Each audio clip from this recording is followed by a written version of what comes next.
হৃদয়ে এখানে উপস্থিত হয়েছে। দুর্নীতি দমন কমিশন আমার বিরুদ্ধে অভিযোগ এনেছে দুর্নীতির। আমি জালিয়াতি করেছি, অর্থ আত্মসাৎ করেছি, অর্থ পাচার করেছি, এরকম বহু ভয়াবহ শব্দ আমার অপরাধ হিসেবে বলা হয়েছে।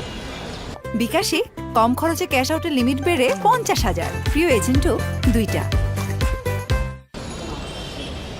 আপনারা আমাকে বহুদিন থেকে চিনছেন। এই অপরাধগুলো আমার গায়ে লাগানোর মতো অপরাধ কিনা এটা আপনারাই বিবেচনা করবেন। আগে যেরকম আপনারা বিবেচনা করেছেন। আমাকে বলা হয়েছে আমি সুদখোর, বহুবার বলা হয়েছে, আপনারা সেটা গ্রহণ করেন নাই। কারণ গ্রামীণ ব্যাংকের মালিক আমি না। সুদ যদি গ্রহণ করে থাকে সেই গ্রামীণ ব্যাংকের মালিকেরাই গ্রহণ করেছে। আমি যখন গ্রামীণ ব্যাংক থেকে আমাকে যখন বের করে দেওয়া হয় তখন গ্রামীণ ব্যাংকের 97% সদস্যের মালিক ছিল, গ্রামীণ ব্যাংকের মালিক ছিলেন তারা। 97% মালিকানা আমাদের সদস্যদের কাছে ছিল। সুদ যদি গ্রহণ করে থাকেন তারাই গ্রহণ করেছে।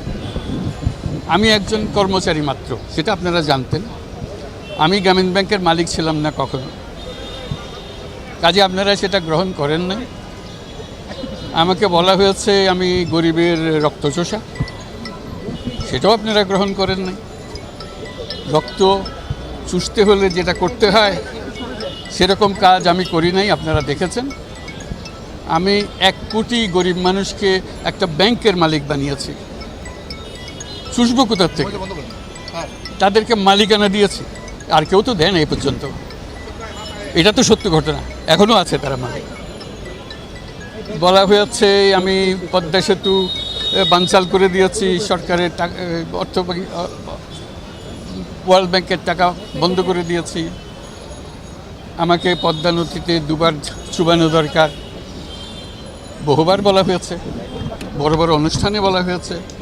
আপনারা সেটা গ্রহণ করেন নাই। আজকে যে অভিযোগ এনেছে সেগুলো একই নিয়মের, একই কাহিনীর অন্তর্ভুক্ত। কাজে আপনাদের বিবেচনার উপরে আমি ছেড়ে দিলাম।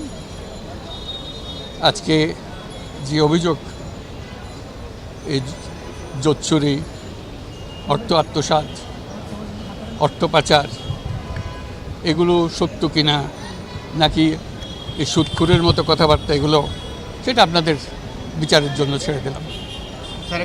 আমি আপনাদের বিবেচনায় বিশ্বাসী, সেভাবেই আমি আপনাদের কাছ থেকে আশা করব।